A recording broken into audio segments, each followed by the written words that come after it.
Hi dears, അപ്പം എന്തൊക്കെയുണ്ട് എല്ലാവരും വിശേഷം? എല്ലാവർക്കും സുഖം തന്നെയല്ലേ? അപ്പോൾ ഇന്നത്തെ നമ്മുടെ വീഡിയോ എന്ന് പറഞ്ഞു കഴിഞ്ഞാൽ നമ്മൾ മാറ്റി വെച്ച കുറച്ച് പണികളൊക്കെ ചെയ്ത് തീർത്ത് ഒരു നിർവൃതി അടഞ്ഞ ഒരു ദിവസത്തെ കുറച്ച് വിശേഷങ്ങളാണ് കേട്ടോ. അപ്പോൾ എന്തൊക്കെയാണ് ഇന്നത്തെ വിശേഷങ്ങൾ എന്ന് കണ്ടു നോക്കിയാലോ. അപ്പോൾ നേരെ നമുക്ക് നമ്മുടെ വീഡിയോയിലേക്ക് പോവാം. ഇന്നത്തെ വിശേഷങ്ങളിലേക്ക് എല്ലാവർക്കും സ്വാഗതം. Welcome back to our channel feel good mom. അപ്പോൾ നമ്മൾ വ്ളോഗ് തുടങ്ങിയ ഒരു സമയം പറയുകയാണെങ്കിൽ ഒരു 9:15 ആയിട്ടുണ്ടാവും കേട്ടോ. ശിഖമോള് നല്ല റെഡിയായി സ്കൂളിലേക്ക് പോകാൻ സെറ്റായി കുത്തിരിക്കുകയാണ്. നന്ദൂട്ടിന് സ്കൂളിലേക്ക് ഓൾറെഡി പോയി. ഓനൊരു 9 മണിയൊക്കെ ആകുമ്പോൾ ഇറങ്ങും കേട്ടോ. അപ്പോൾ ശിഖമോൾ ഇതാ യൂണിഫോമൊക്കെ ഇട്ട് റെഡിയായി നിൽക്കുകയാണ്. ഒരു 9:30 ആ ഒരു സമയമൊക്കെ ആകുമ്പോഴത്തേക്ക് വണ്ടി വരും. 9:35 ആകുമ്പോഴത്തേക്ക് ഇവരെ വണ്ടി വരും കേട്ടോ. അപ്പോഴത്തേക്ക് ഞാൻ വിചാരിച്ച് വെറുതെ ഇങ്ങനെ ഇരിക്കണ്ടല്ലോ, അപ്പോൾ അലക്കി വെച്ചതൊക്കെ ഉണ്ടായിന്. അപ്പോൾ അതൊക്കെ കൊണ്ടുവന്നിട്ട് ഇവിടെ കണ്ടത്തിൽ ആറിടാന്ന് വിചാരിച്ചു. നല്ല വെയിലുണ്ട്. അപ്പോൾ അതൊക്കെ കൊണ്ടുവന്ന് ആറിടാന്ന് വിചാരിച്ചിട്ട് അതിൻ്റെ പരിപാടിക്ക് നിൽക്കുകയാണ്. അങ്ങനെ ഒരു 10 മിനിറ്റ് കൊണ്ട് നമ്മൾ അലക്കിയതൊക്കെ ആറിടേണ്ട പരിപാടി അങ്ങനെ അങ്ങോട്ട് കഴിഞ്ഞു. ഇല്ലെങ്കിൽ ഞാനിത് ഇങ്ങനെ എടുത്ത് വെക്കുക ചെയ്യട്ടോ. മേലെ കൊണ്ടേ ആറിടണ്ടേ, പിന്നെ അതൊരു മടിപ്പണിയാവും. പിന്നെ അത് അവിടെ അങ്ങനെ വെച്ച് അല്ലെങ്കിൽ ഉച്ചയ്ക്ക് ചോറ് കഴിയട്ടെ എന്ന് വിചാരിക്കും, അങ്ങനെ അവിടെ വെക്കും. അലക്ക് രാവിലെ കഴിഞ്ഞെന്ന് പറഞ്ഞിട്ട് കാര്യമുണ്ട്. ഈ ആറിടെല്ലാം അങ്ങോട്ട് കഴിഞ്ഞാലല്ലേ കാര്യമുള്ളൂ. അതിന് ഭയങ്കര മടിയാണ്, ഭയങ്കര മടിച്ചാണ് ഈ ഒരു കാര്യത്തിൽ കേട്ടോ.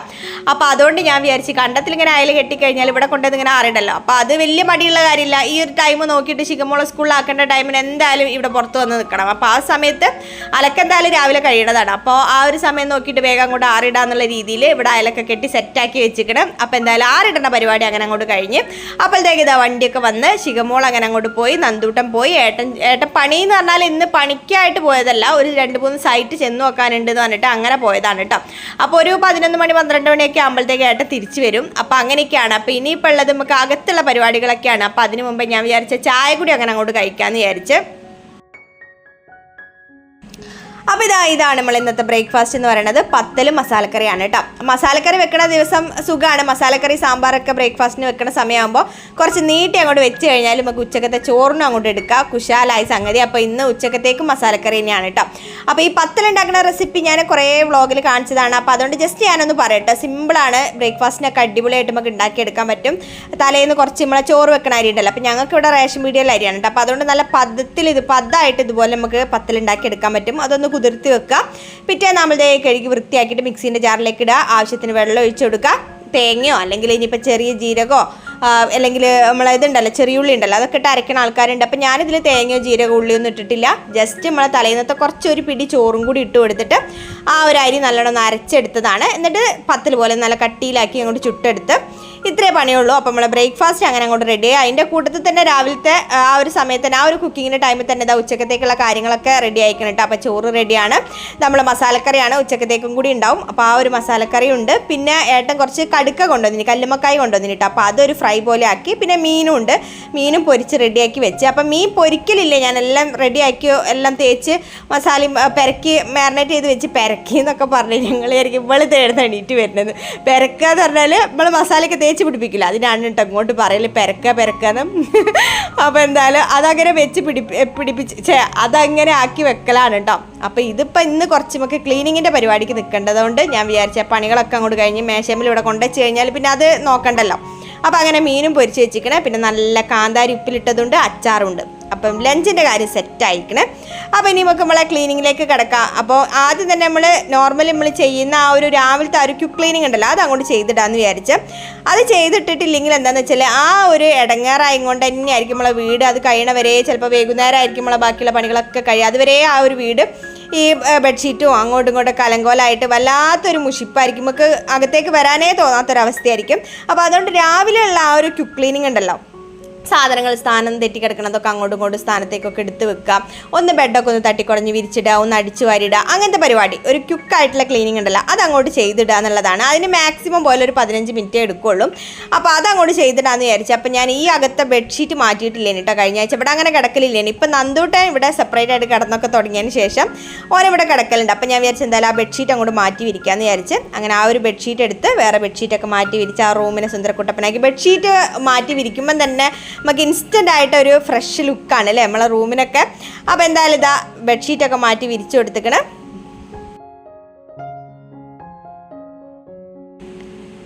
അപ്പോൾ ഇനിയിപ്പോഴുള്ള പരിപാടി ഇതാ നല്ലൊരു അടിച്ചു വാരലും കൂടി മൊത്തത്തിൽ അങ്ങോട്ട് അടിച്ചു വാരി ഇട്ട് കഴിഞ്ഞാൽ സംഗതി സെറ്റായി. ക്ലീനിങ്ങിൻ്റെ കാര്യങ്ങൾ കഴിഞ്ഞ്, അലക്ക് കഴിഞ്ഞ്, ആറിടൽ കഴിഞ്ഞ്, നമുക്ക് ഉച്ചക്കത്തേക്കുള്ള ഫുഡും റെഡിയാണ്. അപ്പോൾ ബാക്കിയുള്ള കാര്യങ്ങൾ നമ്മൾ ചെയ്ത് തീർക്കാനുള്ള കാര്യങ്ങളൊക്കെ റെഡിയായി. ഇനിയിപ്പോഴുള്ള പരിപാടി എന്ന് പറഞ്ഞാൽ നമുക്കുള്ള ടൈമാണ്. ഇനിയിപ്പോൾ കുറച്ച് എഡിറ്റിങ്ങിന് ഇരിക്കാനുണ്ട്. അത് കഴിഞ്ഞിട്ട് കുറച്ച് എനിക്ക് ഇന്ന് മാറ്റി വെച്ച കുറച്ച് പരിപാടികളുണ്ടെന്ന് പറഞ്ഞില്ലേ, അപ്പോൾ അങ്ങനത്തെ കുറച്ച് കാര്യങ്ങളൊക്കെ കിരിപ്പിത്തിരി പരിപാടികളൊക്കെ ചെയ്യാനുണ്ട്. വേറൊന്നല്ല, ഈ കിരിപ്പിത്തിരി പരിപാടി എന്ന് പറഞ്ഞു കഴിഞ്ഞാൽ വാൾപേപ്പർ ഒട്ടിക്കണതാണ്. അപ്പോൾ ഇവിടെ ഒരു സബ്സ്ക്രൈബർ കമൻറ്റ് ചെയ്തും പറഞ്ഞിട്ട് അപ്പോൾ ഇനിയും വാൾപേപ്പർ ഒട്ടിച്ചിട്ട് ആകെ മൊത്തം കൊളാക്കരുത് കേട്ടോന്ന്. സംഗതി സെറ്റാണ്, സംഗതി റെഡിയാണ് നിങ്ങൾ പറഞ്ഞത്. ഞങ്ങൾ എന്തൊന്നല്ലല്ലോ കാണുന്നത്, നമ്മൾ സ്ഥിരമായിട്ട് വീഡിയോ കാണുന്ന ആളാണ് കേട്ടോ കമൻറ്റ് ചെയ്ത് പറഞ്ഞതും. അപ്പോൾ എനിക്ക് തന്നെ അറിയാം, ഞാൻ ഈ ഓവറാക്കി ചളാക്കണം അങ്ങനത്തെ കാറ്റഗറി ഉണ്ടല്ലോ, ആ കൂട്ടത്തിലേക്കുള്ള ഒരാളാണ് കേട്ടോ. അപ്പം ഞാൻ സിറ്റ് ഔട്ടിൽ ഇതിപ്പോൾ ഓവറാക്കി ചളാക്കാനല്ല, സംഗതി വേറെ ഒന്നല്ല. സിറ്റ് ഔട്ടിൽ നമ്മൾ കുറേ ആയില്ലേ വാൾപേപ്പർ ഒട്ടിച്ചിട്ട്, അപ്പോൾ അവിടെ കുറച്ച് കളറ് ഫെയ്ഡായതൊക്കെ ഉണ്ട്. അപ്പോൾ ഞാനന്ന് കുറച്ച് പറഞ്ഞു പോയതുണ്ട്, കളർ ഫെയ്ഡ് ആയതുണ്ട്. അപ്പം ഞാൻ വിചാരിച്ച് ആ ഭാഗം ഒന്ന് സിറ്റ് ഔട്ടിൻ്റെ ഭാഗത്തുള്ളതൊക്കെ ഒന്ന് റീപ്ലേസ് ചെയ്ത് അങ്ങനെ ഒട്ടിക്കാമെന്ന് വിചാരിച്ചിട്ടാണ് കേട്ടോ. അപ്പോൾ അതൊക്കെ ഒന്ന് പറിച്ചെടുത്തിട്ട് അവിടെ പുതിയ വാൾപേപ്പർ വന്ന വാൾപേപ്പർ അതങ്ങോട്ട് ഒട്ടിക്കാമെന്ന് വിചാരിച്ചത്. ഈ വാൾപേപ്പറിൽ ആരോ എനിക്ക് കൈവശം തന്നെന്നുള്ളത് ഏട്ടൻ എപ്പോഴും പറയും, ഇതിലാരോ എനിക്ക് കൈവശം തന്നിക്കണമെന്ന്. വേറെ ഒന്നല്ല, അത് വന്നു കഴിഞ്ഞാൽ അന്നേരം ഭയങ്കര ഒരു എനർജി ബൂസ്റ്റർ കിട്ടിയാലും ചെയ്ത് തീർക്കാനുള്ള പണികൾ നമുക്ക് അന്നേരം ചെയ്ത് നിർബന്ധമായിട്ട് ചെയ്യേണ്ട കുറേ പണികളുണ്ടാവുമല്ലോ, അതൊക്കെ ഇങ്ങനെ റോബോട്ട് പോലെ പെട്ടെന്ന് അവിടെ ചെയ്ത് തീർക്കും. എന്നിട്ട് വേഗം ഈ പണിക്ക് നിൽക്കും. എനിക്ക് ഈ വാൾപേപ്പർ ഇങ്ങനെ കൺമുമ്പ് കണ്ടു കഴിഞ്ഞാൽ ഒരു ഹരാണത്. അത് പിന്നെ ഒട്ടിച്ച് കഴിഞ്ഞിട്ടില്ലെങ്കിൽ ഒരു പൊറുതിയേടുണ്ടാവില്ല, ഉറക്കം കിട്ടില്ല എന്നറിയില്ല, ആ ഒരു അവസ്ഥയാണ്. അപ്പോൾ ഇതിപ്പോൾ 2-3 ദിവസമായി വന്ന് കുത്തിരിക്കണത്, അതിനെ തിരിഞ്ഞു നോക്കിയിട്ടില്ല. എന്താണെന്നറിയില്ല, അതിനങ്ങനെ തിരിഞ്ഞു നോക്കിയിട്ടേ ഇരിക്കണം. അപ്പോൾ ഇന്ന് ഞാൻ എന്തായാലും തീരുമാനിച്ചതാണ്, ഇന്ന് ആ ഭാഗം കുറച്ച് ഭാഗം അങ്ങോട്ട് തുടങ്ങി കിട്ടിയാൽ പിന്നെ ഞാൻ അതിലങ്ങനെ അങ്ങോട്ട് ആയിപ്പോവും. ആ ഒന്ന് തുടങ്ങി വെക്കണം എന്നുള്ള ഞാനിങ്ങനെ ആഗ്രഹിച്ചതാണ് കേട്ടോ, ഇന്ന് എന്തായാലും ചെയ്യണമെന്ന്. അപ്പോൾ എന്തായാലും നമ്മളെ പണികളും കാര്യങ്ങളൊക്കെ ഒതുങ്ങിയും ചെയ്തല്ലോ. അപ്പോൾ ഇനിയിപ്പോൾ നമുക്ക് കയ്യിൽ സമയമുണ്ട്. സംഗതി ഇതാ ഒരുപാട് നമ്മളെ പോയിന്റിലേക്ക് എത്തിക്കണേ. ഇത് ഈ പട്ടര് മൂക്ക് പിടിക്കണവരെ ഇങ്ങനെ വളഞ്ഞ് മൂക്ക് പിടിച്ച് വന്നത് ഇതാ ഈ ഒരു കാര്യം പറയാനാണ് കേട്ടോ. നമ്മളെ കയ്യിൽ ടൈം ഉണ്ടെങ്കിൽ മാത്രമേ നമുക്ക് എന്ത് കാര്യം ചെയ്യാനും ഒരു ഇൻട്രസ്റ്റ് ഉണ്ടാവുള്ളൂ, അല്ലെങ്കിൽ അതെനിക്ക് ചെയ്യണം എന്നുള്ള ആ ഒരു തോന്നൽ ഉണ്ടാവണമെങ്കിൽ നമ്മളെ കയ്യിൽ ടൈം വേണം. അല്ലാണ്ട് ഒരു സമയമില്ലാണ്ട് നമ്മളിങ്ങനെ പരക്കം പാഞ്ഞ് നടക്കുന്ന ആളാണെന്നുണ്ടെങ്കിൽ അയ്യോ ഇന്ന് എനിക്ക് ചെയ്ത് തീർക്കാനൊന്നും പറ്റിയില്ല, കുറച്ചും കൂടി ടൈം കിട്ടിയില്ലെങ്കിൽ അത് ചെയ്യാൻ ഇത് ചെയ്യാനെന്ന് അങ്ങനെ വിചാരിക്കുന്ന ആളാണെങ്കിൽ വേറെ എന്തെങ്കിലും ഒരു പുതിയ കാര്യം ചെയ്യണം നമ്മൾ ആലോചിക്കും കൂടി ഇല്ലല്ലേ. അപ്പോൾ അങ്ങനെ ചെയ്യണം എന്നുണ്ടെങ്കിൽ നമ്മളെ കയ്യിൽ ടൈം വേണം, നമുക്കായിട്ടുള്ള ഒരു ടൈം വേണം. അപ്പോൾ അതിന് നമ്മൾ എന്ത് ചെയ്യണം, നമുക്ക് ചെയ്ത് തീർക്കാനുള്ള കാര്യങ്ങളൊക്കെ അവിടെ കട്ടെ എന്ന് പറഞ്ഞ് വെച്ചിട്ട് ആരെങ്കിലും വന്ന് ചെയ്തു തരുമോ?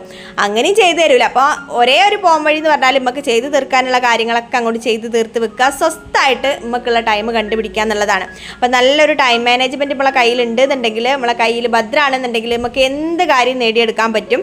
ഇതിപ്പോൾ നിങ്ങൾ ടൈമും കണ്ടുപിടിച്ചിട്ട് വാൾപേപ്പർ ഒട്ടിക്കണം എന്നല്ല കേട്ടോ ഞാൻ പറഞ്ഞു വന്നത്. അതല്ല ഞാൻ ഉദ്ദേശിച്ച കാര്യം എന്ന് പറഞ്ഞാൽ എന്ത് കാര്യമാണെങ്കിലും അത് നമുക്ക് ചെയ്യണം എന്നുണ്ടെങ്കിൽ നമ്മളത് ചെയ്യാനുള്ള ആ ഒരു ഇൻട്രസ്റ്റോടെ ചെയ്യണം എന്നുണ്ടെങ്കിൽ അത്രയും ഡെഡിക്കേഷനോടെ നമുക്ക് ആ ഒരു കാര്യത്തിലേക്ക് ഇറങ്ങണം എന്നുണ്ടെങ്കിൽ നമ്മളെ കയ്യിൽ ടൈം വേണം. ആ ഒരു ടൈം നമ്മളെല്ലാവരും ഓരോരുത്തരും ഉണ്ടാക്കിയെടുക്കുക എന്നുള്ളതാണ് നമുക്ക് ചെയ്യാനുള്ള കാര്യം. വേറെ ആരും എന്നാ കുറച്ച് ടൈം എന്താന്ന് പറഞ്ഞാൽ നമ്മളെ കൈ കൊണ്ടെത്തരൂല. എല്ലാവർക്കും ഒരുപോലെ ദൈവം തന്ന ഒരേ ഒരു സംഗതി എന്ന് പറഞ്ഞാൽ ഈ ടൈം എന്ന് പറയുന്നതാണ് അല്ലേ. സംഗതിയൊക്കെ എല്ലാം സെറ്റാണ്. നമ്മൾ ചെയ്യേണ്ട പണികളൊക്കെ 7 പൊളിച്ചൊക്കെ എണീറ്റ് പണികളും കാര്യങ്ങളൊക്കെ ചെയ്ത് എല്ലാം ഒതുക്കി വെച്ചിട്ട് നമ്മളെന്തെങ്കിലും കാര്യത്തിന് വേണ്ടി ഇറങ്ങാൻ നിൽക്കുമ്പോഴായിരിക്കും വേറെ എന്തെങ്കിലും ആവശ്യമായിട്ട് വേറെ ആരെങ്കിലും നമ്മളോട് അതൊന്ന് ചെയ്തു തരുമോ, അല്ലെങ്കിൽ ഇതൊന്ന് എടുത്തരുമോ, ഇതാക്കി തരുമോ എന്ന് വെച്ചിട്ട് നമ്മളെ ടൈം യൂസ് ചെയ്തിട്ട് ഓർക്ക് എന്തെങ്കിലും നേടിയെടുക്കാൻ വേണ്ടിയിട്ട് ശ്രമിക്കുന്ന സമയത്ത് അത് നോ പറയേണ്ട സംഗതി ആണ് നമുക്ക് പൂർണ്ണ ബോധ്യം ഉണ്ടെങ്കിൽ അത് നോ തന്നെ പറഞ്ഞ് മാറ്റി വെക്കുക. അല്ലാണ്ട് ഓരെന്ത് വിചാരിക്കും, ഞാൻ നോ പറഞ്ഞു കഴിഞ്ഞാൽ ഓർക്ക് എന്തെങ്കിലും തോന്നോ, അങ്ങനെയുള്ള ഒരു കുറ്റബോധത്തിൻ്റെ ആവശ്യമില്ല. നമ്മളാരാണ്, അല്ലെങ്കിൽ നമ്മളെ ഇഷ്ടങ്ങൾ എന്തൊക്കെയാണ്, നമ്മളെ ലൈഫ് എങ്ങനെയായിരിക്കണം എന്നുള്ള സ്വന്തമായിട്ടുള്ള വ്യക്തമായിട്ടുള്ള ഒരു അഭിപ്രായം അതുപോലെ തന്നെ തീരുമാനവും നമുക്ക് ലൈഫിൽ വേണം എന്നുള്ളതാണ്. ഇതൊക്കെ പറയാൻ നല്ല സുഖമാണെന്നായിരിക്കും, വായോണ്ട് പറയാൻ നല്ല സുഖമാണെന്നായിരിക്കും, പക്ഷേ അല്ല, നമുക്ക് എല്ലാവർക്കും ഉണ്ടാക്കിയെടുക്കാൻ പറ്റുന്ന നല്ലൊരു ഹാബിറ്റ് തന്നെയാണത്. അത് നമ്മൾ ഉണ്ടാക്കിയെടുക്കുക തന്നെ വേണം. എന്നാൽ മാത്രമേ നമ്മളെ ലൈഫിൽ നമുക്കൊരു നെക്സ്റ്റ് ലെവലിലേക്ക് പോകാനുള്ള ഒരു പുരോഗതി നമ്മളെ ലൈഫിൽ ഉണ്ടാവുള്ളൂ. നേരെ മറിച്ചിട്ട് എല്ലാവരും എക്സ്പെക്റ്റേഷൻ അനുസരിച്ചിട്ട് ജീവിച്ച് നമ്മളതായ ഇഷ്ടങ്ങളോ സ്പേസ് നമ്മളെ ജീവിതത്തിൽ നമുക്കൊരു സ്പേസ് ഇല്ലാണ്ട് നമ്മൾ അങ്ങനെ നടക്കുകയാണ്, അല്ലെങ്കിൽ അങ്ങനെ ജീവിക്കുകയാണെന്നുണ്ടെങ്കിൽ ഉറപ്പായിട്ടും നമ്മൾ കഷ്ടപ്പെട്ടു മക്കളെ, ഉറപ്പായിട്ടും കഷ്ടപ്പെട്ടു. കുറേ കാലം കഴിയുമ്പോൾ നമ്മൾ തിരിഞ്ഞു വെക്കുന്ന സമയത്ത് നമുക്ക് വേണ്ടി നമ്മളൊന്നും ചെയ്തിട്ടുണ്ടാവില്ല. അങ്ങനെ ഒരിക്കലും ജീവിക്കരുത്. നമ്മളെ ഇഷ്ടങ്ങൾ അതുപോലെ തന്നെ അത് ചെറുതായിക്കോട്ടെ വലുതായിക്കോട്ടെ അതിന് വേണ്ടി നമ്മൾ പരിശ്രമിക്കണം. അല്ലെങ്കിൽ ആ ഒരു ഇഷ്ടങ്ങൾക്ക് വേണ്ടിയിട്ടായിരിക്കണം നമ്മളെ ലൈഫിൽ മുൻതൂക്കം കൊടുക്കേണ്ടത്. അതിലൊരു കുറ്റബോധത്തിൻ്റെ ഒരു ആവശ്യമില്ല, അനാവശ്യമായിട്ടുള്ള ഒരു കുറ്റബോധത്തിൻ്റെ ആവശ്യമില്ല. ഇപ്പോൾ സുഹൃത്തുക്കളാണ്, ഭർത്താവ്, ഭാര്യ, മക്കൾ, ഇൻലോസ്, അങ്ങനെ കുറേ ആൾക്കാരുടെ ഇടയിലാണ് നമ്മൾ ഉള്ളതില്ലേ. അപ്പോൾ അങ്ങനെയുള്ള ഓരോരുത്തർക്കും ഓരോ ആൾക്കാർക്കും ബൗണ്ടറീസ് നമ്മളെ മൈൻഡിൽ അല്ലെങ്കിൽ നമ്മളെ ലൈഫിൽ ബൗണ്ടറീസ് സെറ്റ് ചെയ്യാം. നമുക്കൊരു സ്പേസ് നമ്മളെ ലൈഫിൽ എന്തായാലും ഉണ്ടായിരിക്കണം. നമ്മളെ സ്നേഹിച്ച് കഴിഞ്ഞിട്ടേ ബാക്കി എന്തുള്ളൂ. അതൊരു സെൽഫിഷ് ആയിട്ടുള്ള കാര്യമല്ല. സെൽഫ് ലവ് എന്ന് പറയുന്നത് ഒരിക്കലും സെൽഫിഷ് ആയിട്ടുള്ള കാര്യമല്ല.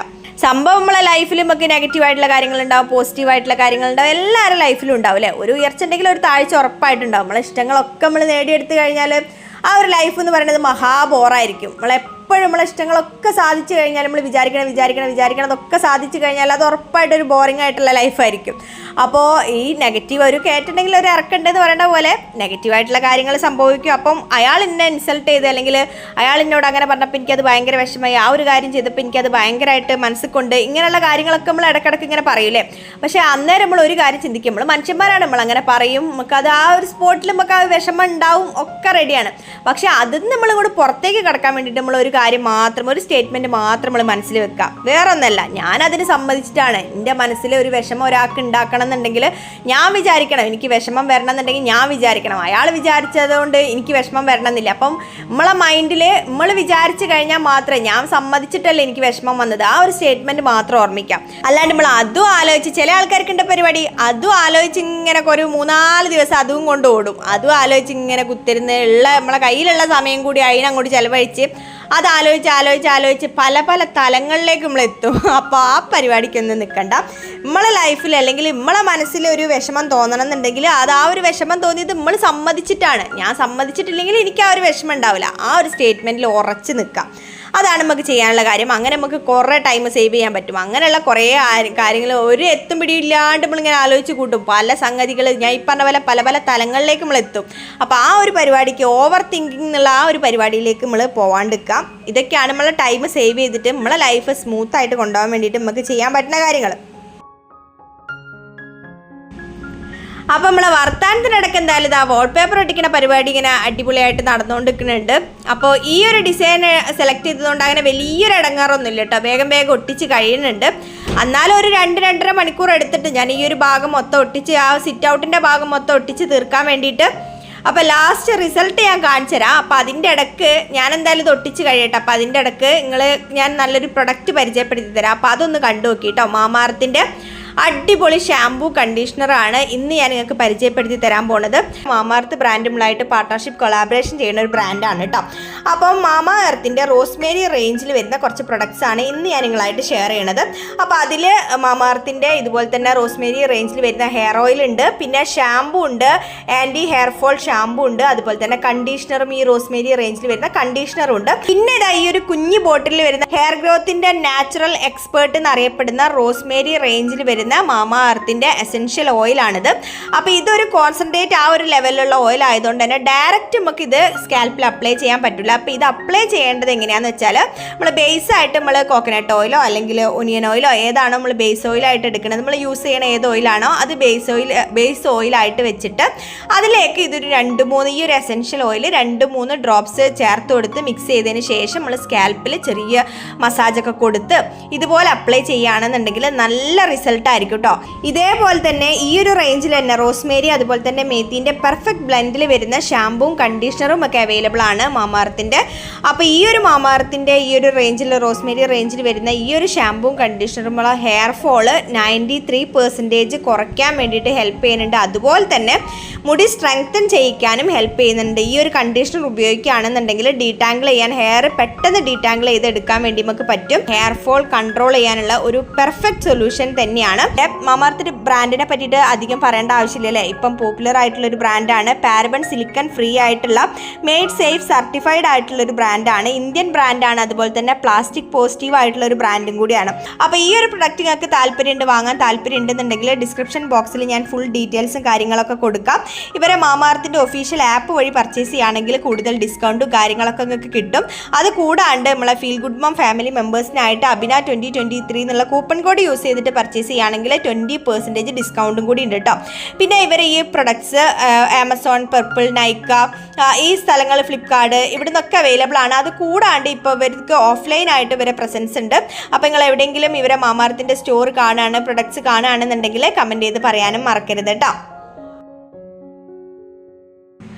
അപ്പോൾ ഇത് നമ്മളെ വാൾപേപ്പറിൻ്റെ പണി ഇത് അന്തിമഘട്ടത്തിലേക്ക് എത്തിക്കൊണ്ടിരിക്കുകയാണ്. വാൾപേപ്പർ ഒട്ടിക്കണ കാര്യങ്ങൾ അതൊന്നും ഞാൻ ഇന്നത്തെ വീഡിയോയിൽ ഡീറ്റെയിൽ ആയിട്ടൊന്നും പറഞ്ഞിട്ടില്ല കേട്ടോ. നമുക്ക് വിചാരിച്ചു കഴിഞ്ഞാൽ കുറച്ചൊരു ക്ഷമ വേണ്ട പരിപാടിയാണ്.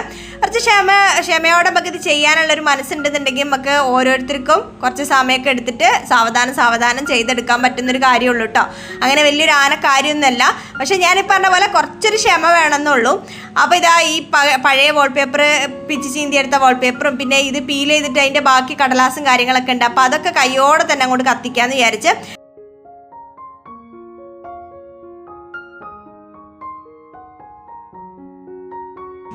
അപ്പോൾ ഇന്നത്തെ നമ്മളെ ഡീപ്പ് ക്ലീനിങ്ങിൻ്റെ ഏരിയ എന്ന് പറയുന്നത് സിറ്റ് ഔട്ട് കഴിഞ്ഞിട്ട്. അപ്പോൾ സിറ്റ് ഔട്ടിൽ ഇതാ വാൾപേപ്പറൊക്കെ ഒട്ടിച്ച് അടിപൊളിയാക്കി സെറ്റപ്പാക്കി എടുത്തിക്കണം. അത് കഴിഞ്ഞിട്ട് പിന്നെ ഇതാ വണ്ണാമ്പലേക്ക് ഒന്ന് തട്ടി അതിന് ശേഷം ഈ ഒരു ജനവാതിലൊക്കെ ഒന്ന് പൊടി തട്ടി എടുക്കുകയാണ്. പിന്നെ റൂമിലുള്ള ഈ ഒരു റൂമിൽ വരുന്ന മറ്റേ ജനവാതിലും കൂടി ഇന്നത്തെ ആ ഒരു ഡീപ്പ് ക്ലീനിങ്ങിൽ ഉൾപ്പെടുത്താമെന്ന് വിചാരിച്ചു. അപ്പോൾ 2 ജനവാതിലും കൂടി ഒന്ന് പൊടി തട്ടി ഒന്ന് വൃത്തിയാക്കി തുടച്ച് നനഞ്ഞ വെള്ളം. പൊടി തട്ടുക എന്ന് പറഞ്ഞു കഴിഞ്ഞാൽ പൊടി തട്ടിക്കഴിഞ്ഞാൽ പിന്നെ ആ പൊടി അവിടെ തന്നെ ആയിരിക്കും അല്ലേ. അപ്പോൾ ചെറുങ്ങനെ ഒന്ന് നനഞ്ഞ തുണി വെച്ചിട്ട് അങ്ങനെ വെള്ളത്തോടെ ആക്കിയിട്ട് തുടച്ച് കഴിഞ്ഞാൽ നമ്മളെ ജനവാതിലിൻ്റെ ആ ഒരു കമ്പിക്കൊക്കെ തുരുമ്പ് വേഗം പിടിക്കാനുള്ള സാധ്യത ഉണ്ട്. അപ്പം ചെറുങ്ങനെ ആ ഒരു വെള്ളത്തിലൊന്ന് മുക്കിയ തുണി കൊണ്ട് എല്ലാം ഒന്ന് തുടച്ച് വൃത്തിയാക്കി എടുക്കുകയാണ് കേട്ടോ. ജനവാതിൽ ആ ഒരു 2 ജനവാതിലും ഇതുപോലെ നല്ല രീതിയിലൊന്ന് വൃത്തിയാക്കി കഴിഞ്ഞ് ഇതാണ് നമ്മളെ ലാസ്റ്റ് ലുക്ക്. ഒരു 2.5-3 മണിക്കൂറിൻ്റെ പരിശ്രമത്തിൻ്റെ ഫലമാണ് ഇപ്പം നിങ്ങൾ കാണുന്നത്. അടിപൊളിയായിട്ട് ഇതാ എനിക്കെന്തായാലും ഇഷ്ടമായിട്ട്. ഇത് നേരിട്ട് കാണുമ്പോൾ കുറച്ചും കൂടി ഒരു ഫിനിഷിങ്ങും നല്ലൊരു ഭംഗി, ആ ഒരു കളറൊക്കെ നല്ലൊരു എടുപ്പൊക്കെ ഉണ്ട്. പക്ഷെ ക്യാമറയിൽ അത്രത്തോളം അങ്ങനെ അങ്ങോട്ട് കിട്ടുന്നില്ല. പിന്നെ ഫസ്റ്റത്തെ ആ ഒരു വാൾപേപ്പർ എന്ന് പറഞ്ഞാൽ അതിന് വേറൊരു ഭംഗിയാണ്. ഒരു വൈറ്റ് തീം ആയതുകൊണ്ട് അതിന് വേറൊരു ഭംഗിയാണ്. പക്ഷേ ഈ ഒരു കളർ തീമിലാണ് നമ്മളെ ഉള്ളിലേക്ക് വരുമ്പോഴും നമ്മളെ ആ ഒരു ലിവിങ് റൂമിലുള്ള ആ ഒരു കളറാണെങ്കിലും വോളിന് 2 വോളിനും കൊടുത്ത കളറാണെങ്കിലും ഈ ഒരു തീമിലുള്ള കളറാണ് വരുന്നത്. അപ്പോൾ അതുകൊണ്ട് നല്ലോണം മാച്ചായി പോകുന്നുണ്ട് കേട്ടോ. അപ്പോൾ നിങ്ങൾക്ക് ഇഷ്ടമായോ, ഈ ഒരു ലുക്ക് നിങ്ങൾക്ക് ഇഷ്ടമായോ എന്നുള്ളതൊന്ന് കമൻറ്റ് ചെയ്ത് പറയണേ. അപ്പോൾ അങ്ങനെ നമ്മൾ ആ ഒരു പരിപാടി കഴിഞ്ഞ് ഇന്ന് വിചാരിച്ച കാര്യങ്ങളൊക്കെ ചെയ്ത് തീർക്കാൻ പറ്റി. അങ്ങനെ നമ്മൾ നല്ലൊരു ജ്യൂസൊക്കെ കുടിച്ച് അപ്പോൾ ഏട്ടൻ കുറച്ച് ഓറഞ്ച് കൊണ്ടുവന്നിന്. ഓറഞ്ച് എനിക്ക് അപ്പാട് കഴിക്കാൻ എനിക്ക് ഭയങ്കര മടിയുള്ള ഒരാളാണ് കേട്ടോ ഞാൻ. അപ്പോൾ ഇതാ നല്ല മധുരമൊക്കെ ഇട്ട് നല്ലോണം ഒരു ജ്യൂസ് അങ്ങോട്ട് കുടിക്കാമെന്ന് വിചാരിച്ച് അങ്ങനെ ജ്യൂസൊക്കെ റെഡിയാക്കി. തടി നല്ലോണം കൂടുന്നുണ്ട്, മധുരം ഒഴിവാക്കാനായിക്കണേ, അതുപോലെ തന്നെ ഈ അരിഭക്ഷണത്തിൻ്റെ കാര്യങ്ങൾക്ക് ഒരു തീരുമാനം എടുക്കാനായിക്കണേ. എല്ലാം കൂടി ഒരു സീൻ കോൺട്രേ ആയിട്ടാണ് കിടക്കുന്നത് ഹെൽത്തിൻ്റെ കാര്യത്തിൽ. അപ്പോൾ അതും കൂടി ഒന്ന് റെഡിയാക്കി എടുക്കണം. ഒരു ഡയറ്റ് പ്ലാൻ അതുപോലെ തന്നെ ഫാസ്റ്റിംഗ് നമുക്ക് ആദ്യം മുതലൊന്ന് ചെയ്യണം എന്നൊക്കെ മനസ്സിലുണ്ട്. അപ്പോൾ ആ കാര്യങ്ങളൊക്കെ ഇനി വരുന്ന വീഡിയോസിന് ഞാൻ നിങ്ങളായിട്ട് ഷെയർ ചെയ്യുന്നുണ്ട്. അപ്പോൾ എന്തായാലും ഇന്നത്തെ വീഡിയോയിൽ ഇത്രയൊക്കെ വിശേഷങ്ങളാണ് ഞാൻ നിങ്ങളായിട്ട് ഷെയർ ചെയ്യണമെന്ന് വിചാരിച്ച കുറച്ച് കാര്യങ്ങൾ. അപ്പോൾ എന്തായാലും നമുക്ക് പുതിയ വീഡിയോയിൽ പുതിയ ഡേ ഇൻ മൈ ലൈഫും വിശേഷങ്ങളൊക്കെ ആയിട്ട് നമുക്ക് വേഗം തന്നെ കാണാം, വീണ്ടും കാണാം. അതുവരെ ബൈ ബൈ.